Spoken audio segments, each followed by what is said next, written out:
This episode is very, very weird.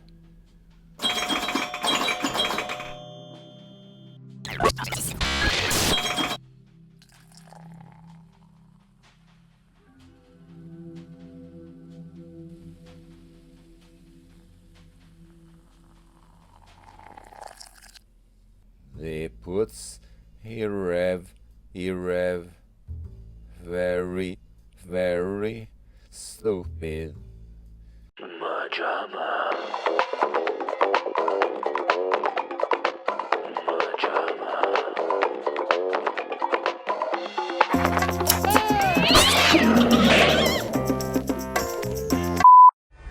The banana is the most consumed fruit in the world.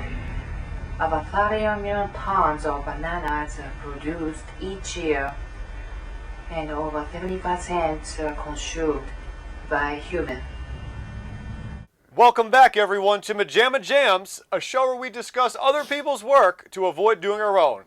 And we are back in the Jams-niverse in our favorite little corner, the scraps. These are the table scraps that plopped off of the Thanksgiving dinner and fell onto the floor, and the dog was going to eat them, but we said, hold on, what's this thing? What is this thing? Things that aren't movies. That's how you get bit. We did get bit. We got bit today because we are returning to a well that just does not run dry, ladies and gentlemen. We purchased this DVD, I think, was this before in Jersey, Matthew, or this was out here? What does it matter? Because I feel like this has been providing us with stuff. Because it's 3 hours ahead of us. Was it back home? It could have been back home. Well, we've had this DVD for quite some time. Most of my memories are watching it with Conrad in the early days of the Los Angeles move. Of course, you faithful fans will remember that we did an episode on Lamp where the master, David Lynch, spends 85 minutes breaking down in painstaking detail how to make coffee, pee into a sink, and assemble a lamp with the help of an assistant who just shows their arms. Before we do that, we have to have some coffee. So this little DVD, Dynamic 101, or Dynamic 01, the best, my God, the best, of DavidLynch.com. And Lamp is funny, but we were actually pretty obsessed with what is the first feature on here when we first got out here. It's awesome. This is awesome. The Darkened Room is the name. And it's got a couple, it's one of those things that me and Matthew got a couple quotes that we've said to each other throughout the years. It's got a great cast. It's got a great cast. There's a lot of little interesting tidbits, and as is the case with Lynch, we'll probably get into a discussion of how much artsy-fartsy stuff people can take, because my go-to joke with something like this is, what do you think it would be like if Dad watched it? Would it even be like a thing on the screen, or would it be the same as if I put a blindfold on him, started smacking him in the head, and went in his ear for 50 minutes? I mean, that's kind of what it was like to us, too, so you can't really fault him for that. Well, we'll get into all of it, because the master facilitates good discussions, if nothing else. So, The Darkened Room is an experimental short, and as with everything on this, I believe, we have an intro from David Lynch, which doesn't explain much, but he does tell us that he wanted us to know about bananas. So, Matthew, this is an old Ellsbro's favorite. Why don't you break down for the people, you know, the short non sequitur of this, 10-minute thing? We start off this is probably one of the biggest shifts in any type of medium, even as a short. Biggest shifts? Shifts, right, shifts. What we start off on, what we go into, even though David talks about the idea behind it, is very, very big pivot. So why don't you a bit jarring. tell us about it. Tell us about it, Matthew. So The Darkened Room is we meet at Tsuko. Hi, hello. My name is Etsuko Shikata. I'm living in Tokyo, in Japan. A woman from Japan who gives us a bird's eye view outside of her window of people going who have about their no day. idea that they're in this thing being discussed by us. Yeah. Then she starts giving us some factoids about bananas. Where's bananas? How many people consume them, and That is the most eaten yellow thing in the world. 70% are by humans. So I guess the rest is the monkeys. I guess it's all just a stereotype. Where are the bananas? Bananas are cannibals. They eat each other. Wow, that's a great title of something. Cannibal Bananas. Cannibal bananas. That sounds like a surf rock group from the 70s or 80s. Yeah. Let's make it so. So she starts telling us about her friend after she does a little dance. Etsuko, bless her heart, added even more, a dance, which was quite thrilling.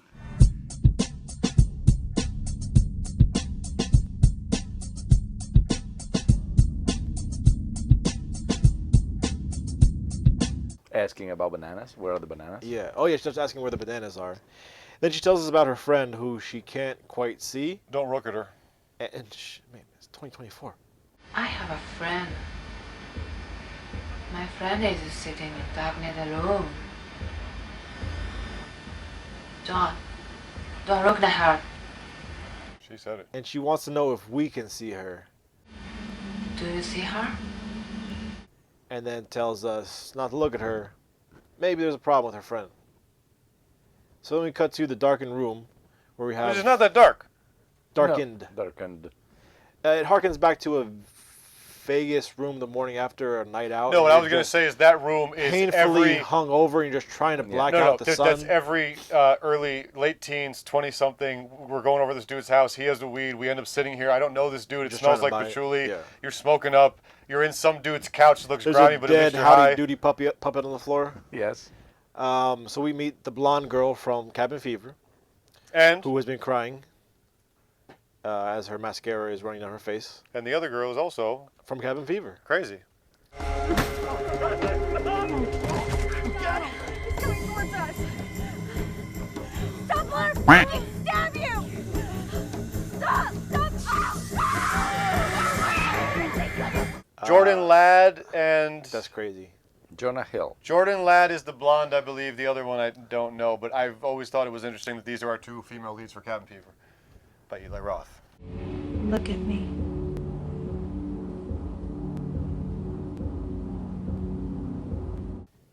So she's been going through something, and her friend comes in the room and starts questioning her about her slip, her little nightie.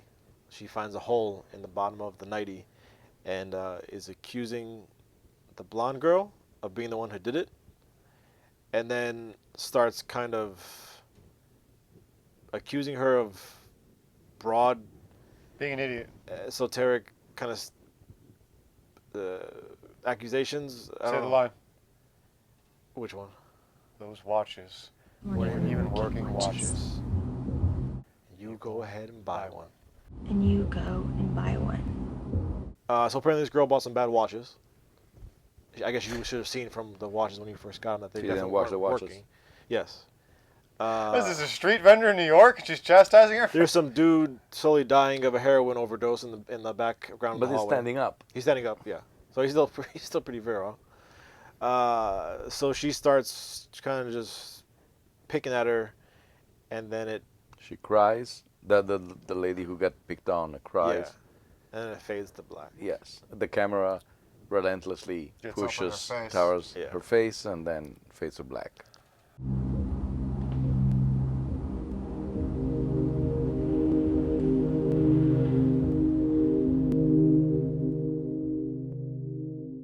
Matthew made the joke, which was pretty flawless, that this looks like a Weinstein casting couch audition tape, which is the vibe of most of it. What I Or would...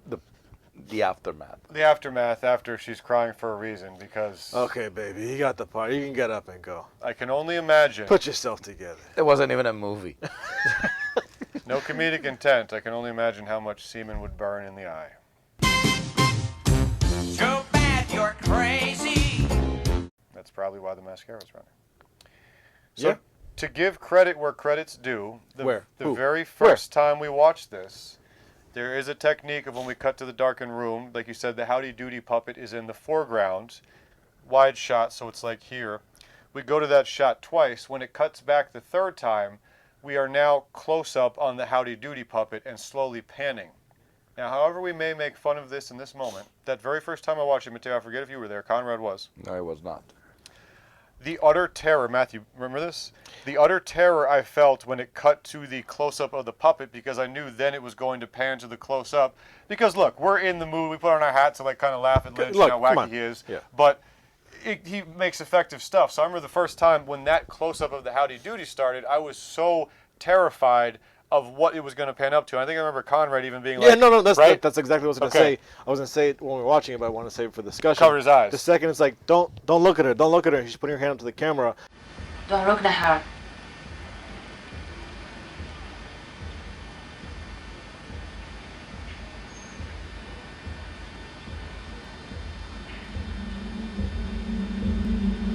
Conrad goes like this, and he's watching through his hand.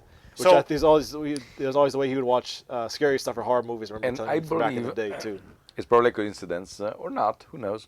But there is a scene in Fire Walk with Me that actually caught me completely off guard. And the movie and is a pan in a room that you assume that is just like a normal pan because the The pan in the room must have been the kitchen then. I was just working on it. You were- I bet you did. we get to this room and somebody is looking at the room. There's nothing extraordinary that it would suggest that Is it something would darkened? happen. No. And as it pans,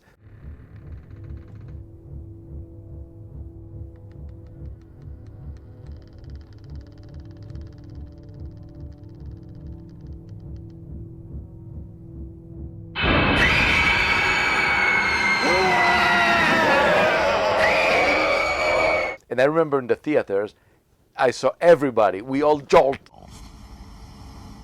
because you didn't expect it. It was so kind of like a serene moment. It's just like any scene in a movie where a guy or a woman enters a room and takes in the room and looks around. So there is nothing suspicious.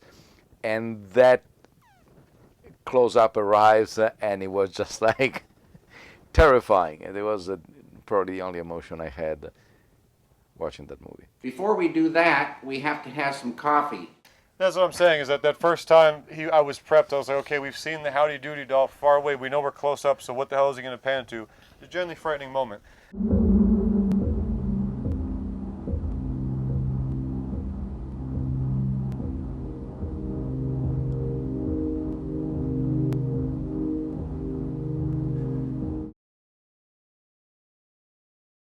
MaJaMa.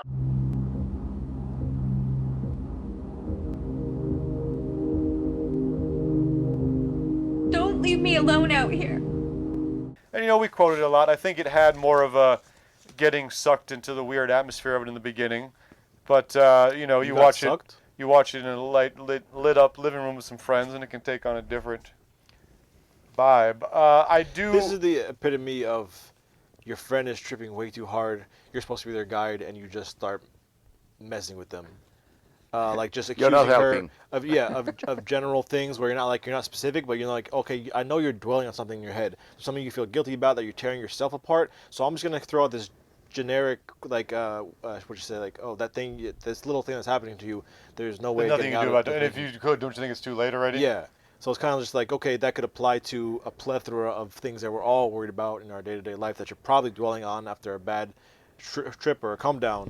That's pretty much what this feels like. You're just in a darkened, beat-up room. You've been through a hell of a night. You're coming down, and then your friend is just messing with you in the worst way In possible. fact, the best, I always remember every time I watch something by David Lynch, except probably, no pun intended, but the straight story, which is a fairly straight story.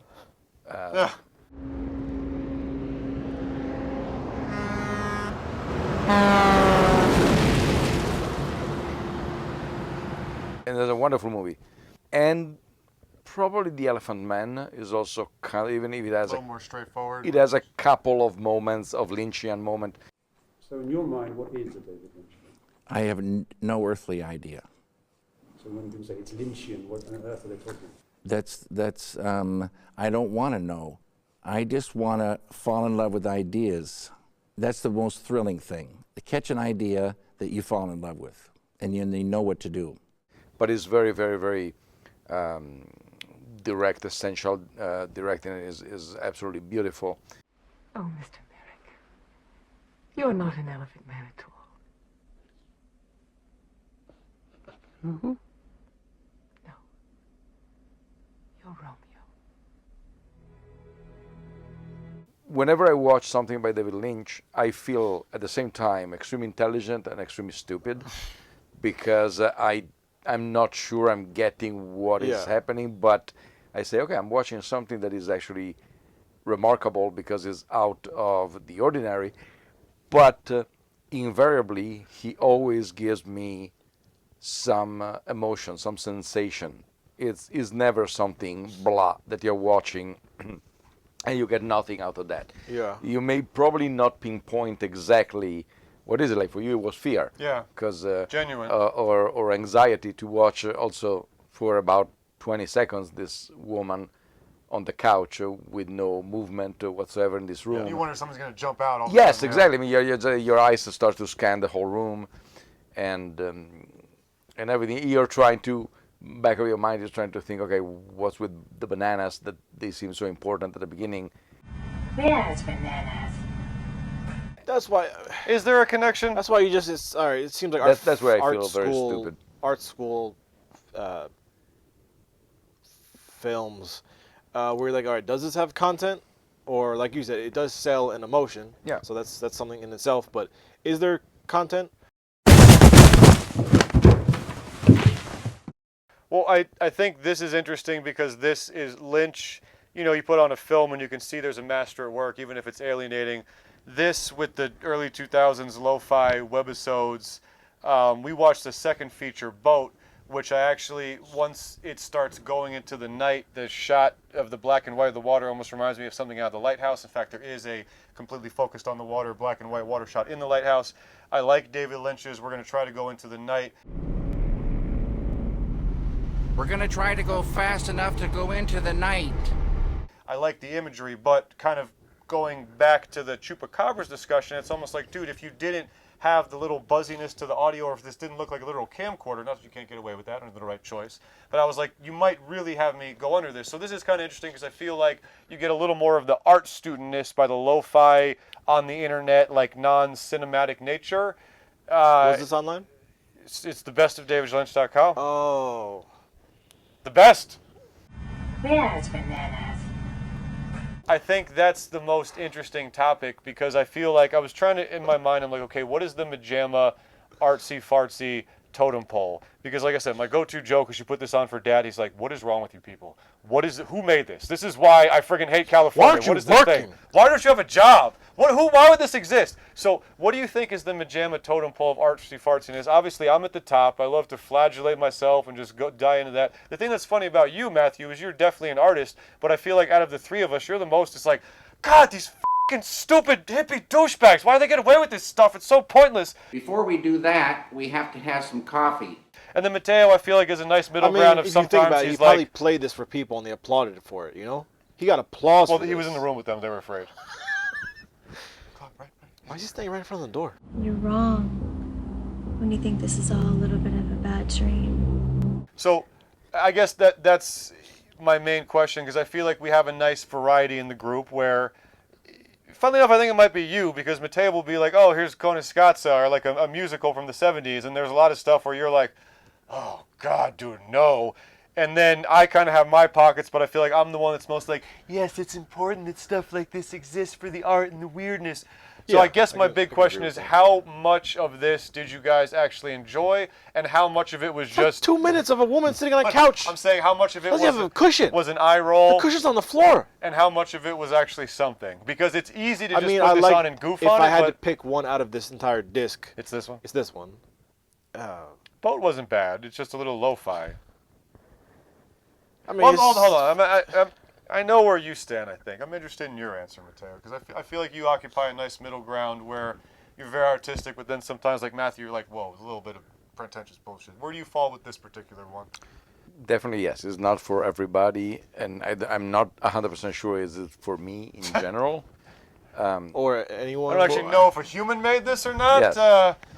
But it's if you want, just like to be honest, is slightly disappointing because you want to know what she did. happened Doesn't leave after on a that. cliffhanger. It leaves you over there, but at the same time, it's intriguing because you say, okay, this is extremely, extremely, extremely weird. You do think that, don't you? David Lynch, it's definitely weird, but his weirdness is within himself. He's not trying to be weird. I had zero interest. Love it. Love that explanation. I feel that it's just like his way of yes. This is me. Exactly. You can say I'm a freak and an idiot, but this is and how I so express everything myself. he does, I enjoy it because it's not forced. It's not. Sometimes answer. you see movies where you say, okay, yeah, the director now he tried to do this or to try to do that. Before we do that, we have to have some coffee. For him, it comes natural, and so he's never disappointed because that's the way he speaks or he communicates with us. Honestly, even Lamp, as much as we lampoon it, it's him being honest, like, this is what I love, this is my workshop, Exactly. I'm in love with this yellow color and doing this. Well, I think this is interesting because just the Darkened Room, it's on brand and it'd be interesting. I think what makes this so bizarre, and Lynch kind of describes the conceptualness in the beginning, but This always was some kind of tie-in to bananas. Information concerning bananas, and so we could all, learn some things as we enjoy the shows. to have the woman speaking just strictly banana facts in Japan and then cut to the Darkened Room really ratchets up the oddballness in a way where if it was just the Darkened Room, you're like, okay, that's a Lynch short. That's what I expect from Lynch. Do you guys have any even like half-assed armchair take of what the connection is? Like he says in the beginning, like, I wanted us to learn something as we do this, so hence because the lady is literally just listing banana facts at first before the creepy like hand to the camera, don't look.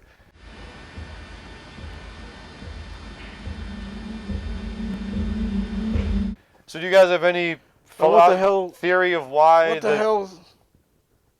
What the hell could it mean? Because there's nothing whatsoever about bananas that... No, there's not a connective tissue. There is kind of a, like, you're looking into the camera, like, can you see her there? And then we're going to go to where the friend is, and she says, hey, can you see me come out? So there is some sort of, like, we're looking into the camera, we're talking to you, the audience, but there's nothing about bananas. So is that just completely 100% random?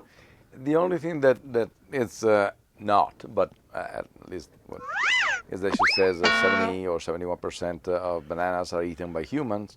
About 30 million tons of bananas are produced each year, and over 70% are consumed by humans. I say, okay, is this the other 29% that we are looking at, or who are not eating bananas? I don't know.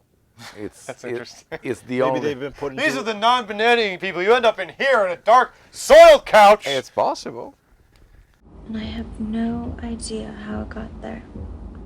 Also, the beauty of Lynch is that he doesn't explain his movies. Whenever they asked him, he just like he'd say, "Oh, I saw this in this movie. Is that what you thought?" No. And that's the end of it. I feel like Lynch's answers are the exact version of the old cliche, chicks dig the assholes. Like, hey, I think you're really cute. F off. Oh my God, I like you more. It's like, David, I love your movies. I feel like I have this theory. Is it right? I don't know. Oh God, I want to find out more about you now. Oh man, that is really beautiful. It's like he's got all of us just dangling. Yeah. And if you follow his path, yes, it brings you to very weird, strange, sometimes extremely dark, sometimes nice and almost giddy areas. Mostly are just like sensation. So you're watching something, you can feel agitated. You can watch something, you can feel. During Twin Peaks, there were moments that were extremely funny. The moments that were extremely terrifying.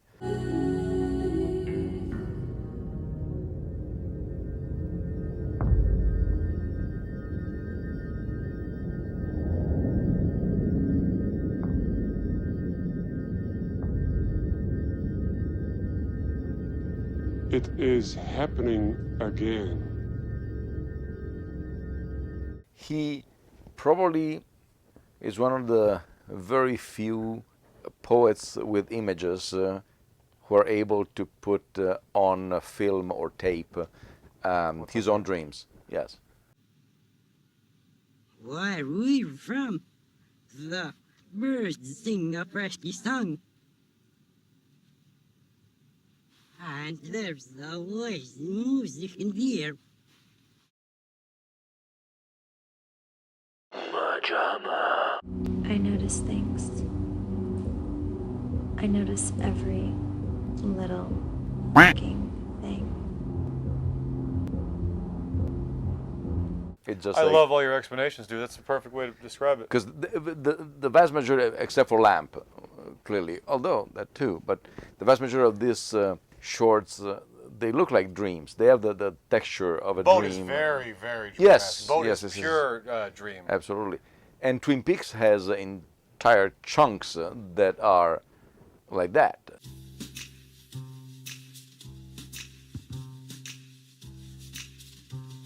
And then you say, okay, I'm watching a regular TV show, or I mean, is it a regular thriller with a cop and whodunit, or am I just like going to bizarre place? And the answer is two. Before we do that, we have to have some coffee. I do say that I think similar, especially going back to the original effect, similar to Skinamarink. Put this on, there's lights, you got two people in the room, you're making fun of it. Let it be alone, dead of the night, 3 a.m., you're in the dark, you put this on, maybe even like in a lap, and all of a sudden you're like, you know what, that music droning and the girl looking at the camera, and all of a sudden you're like, yeah, this feels, maybe I don't want to have this on. So that's another thing I think is interesting. Maybe is that if you hadn't watched it already.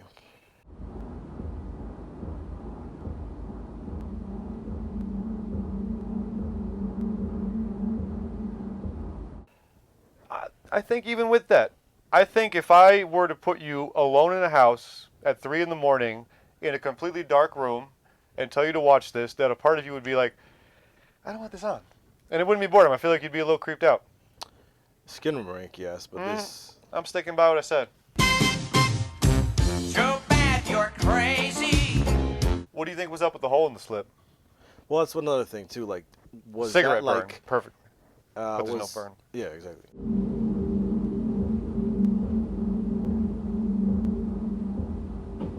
There's this hole in my slip. Was that like, okay, we're going to put a hole in your slip, and then you question her about it, and you kind of just, you know, poke at her and see what you can get out of her? Or was it like, here is the script, or everything you're going to say, you're going to go from this improv to watches? Or is it just like, hey, hit on these points? Was there an actual script to follow, or was it just go? And I have no idea how it got there. Go. Be funny. We're going to try to go fast enough to go into the night. We're gonna try to go fast enough to go into the night. The watches, it's so specific. Like the watches line we quote, it's actually, again, I come back to it again and again, but he's one of my all-time idols, the short, surrealistic films of Bruce McCullough from Kids in the Hall. Like, you go by working watches, and that those watches didn't even work, and go by one almost sounds like a weird Bruce, like sausages type skit.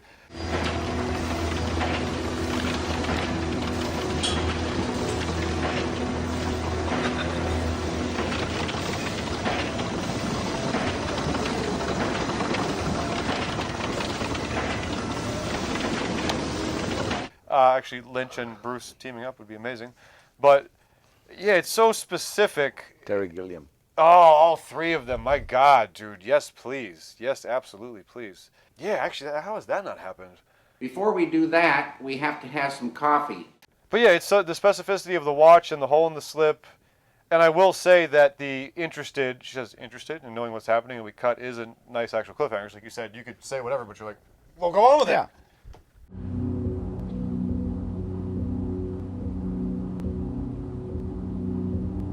Because also, even if it's not even 10 minutes, I think the whole around thing. there, I believe. But you almost feel invested in. I mean, all of a sudden you're curious about these two characters. Yeah. What is their story? Why they are there in that situation? What is going on? Who's the guy in the hallway? Who's the guy in the hallway?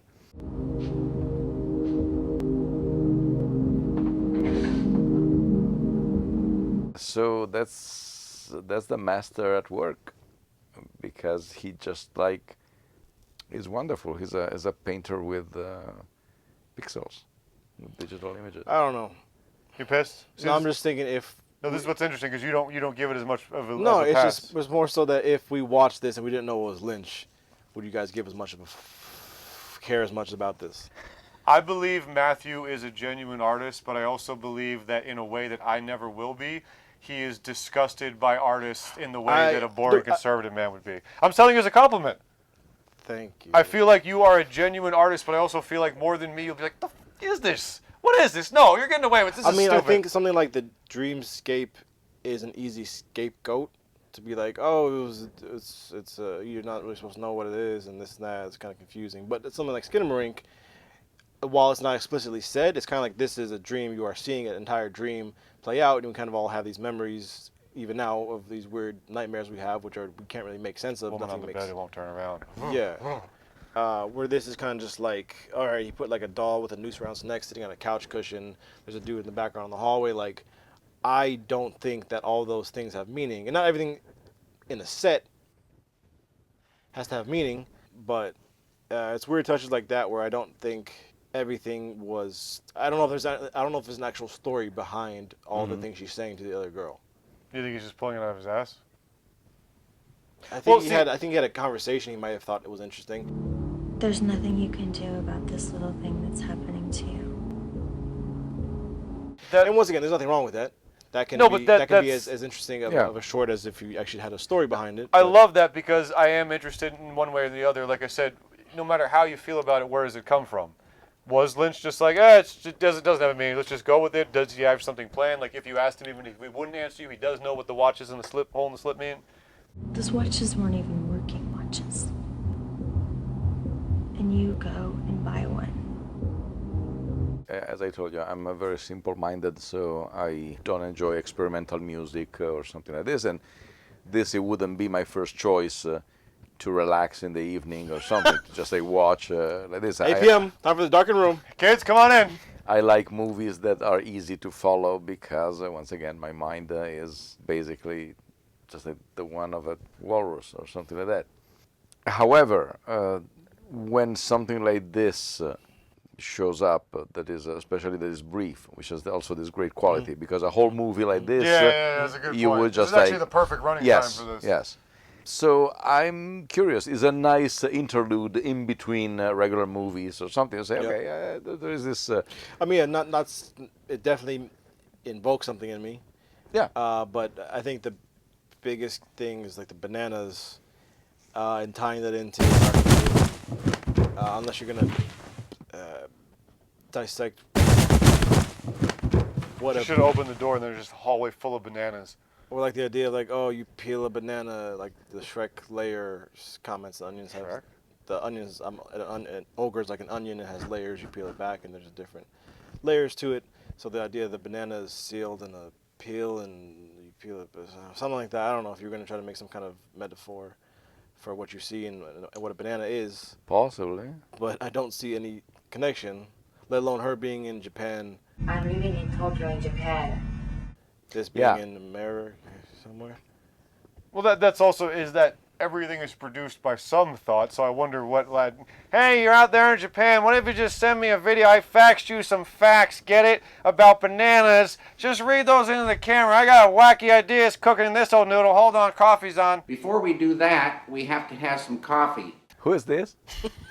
Never mind. Film it and send it to me. Because it's.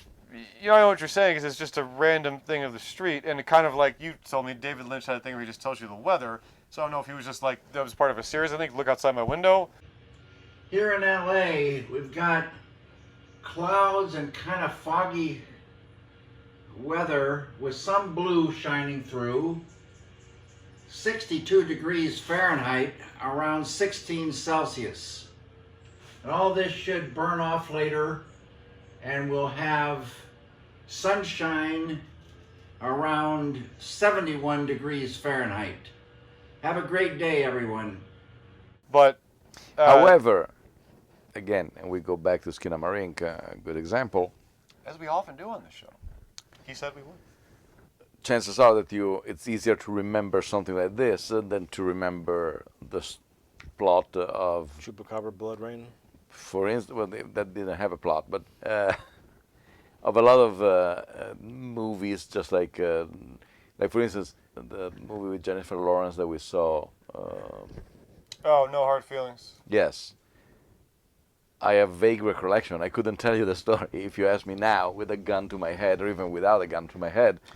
That's a good example because I felt like I actually really enjoyed the movie. Yeah. I think you guys did too, and yet now it's like, you want to see it again? Like, you remember what it was about? It was about a guy and a girl, and he didn't have sex. So she, Yeah, you know, she gets hired. But in the moment, it's like Yeah, because yeah, in the moment it was good, but now it's like it doesn't stick the way like Right. 10 years from now, or case in point, we did first see this 10 years ago, and I was like, today I was like, hey, how about that with the bananas, with the hole in the slip, I could name every Yeah. part of it.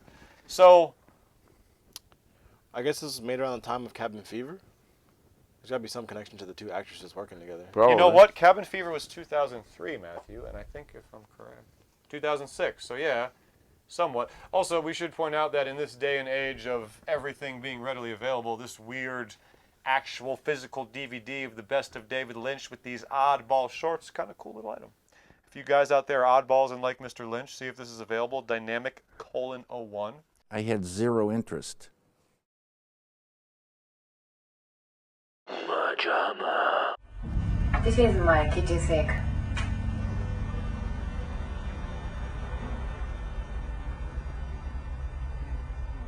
It's pretty interesting for those who like the master. But yeah, it's a great point, Mateo. Because Also, the piece of paper on the counter with the numbers. Oh, Yes. thank you. Thank you. Why? What was that? I don't know. What was that? It was a piece of paper on the counter with the numbers and some letters. There was an X. Yes. And maybe a B, maybe.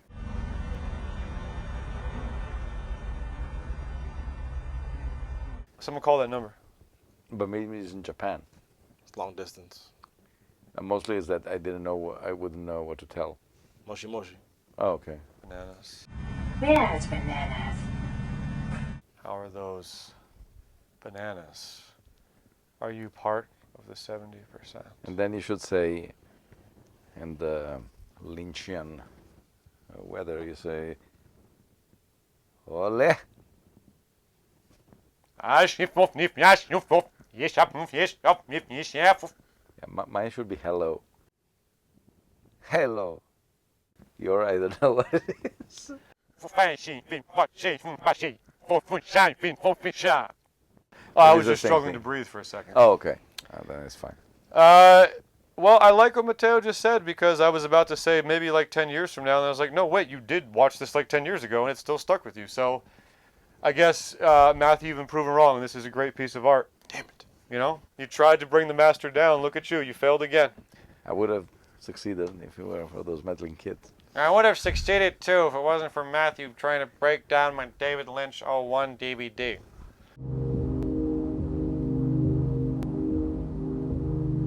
Yeah, so guys, if you watch this, there's a bunch of other stuff on it that's appropriately weird, including the intervalometer experiments, which I remember those. Intervalometer. Intervalometer. I remember those being some odd data collecting something, but kind of a cool little artifact, and I guess it speaks to it that we've done 2 off it for Scraps now. Maybe we'll come back and do the We might boat. go for a 3. We might go for a 3. I had zero interest. So on Scraps, as our customary, we do our favorite line.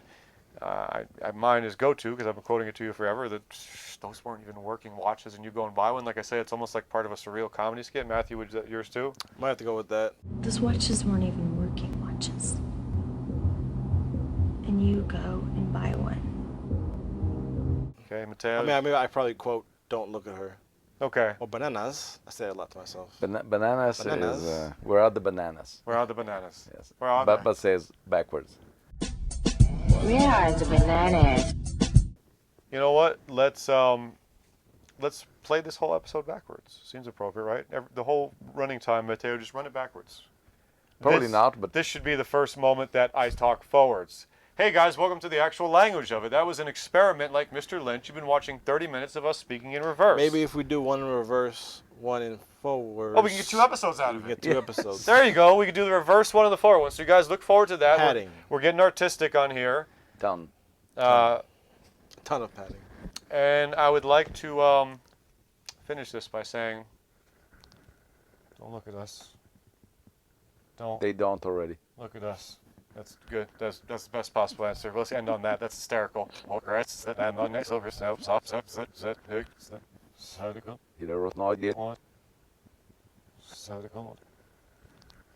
MaJaMa.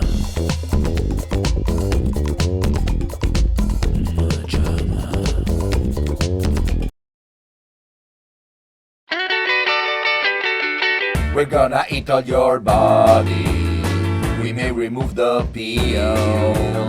We're really not picky eaters.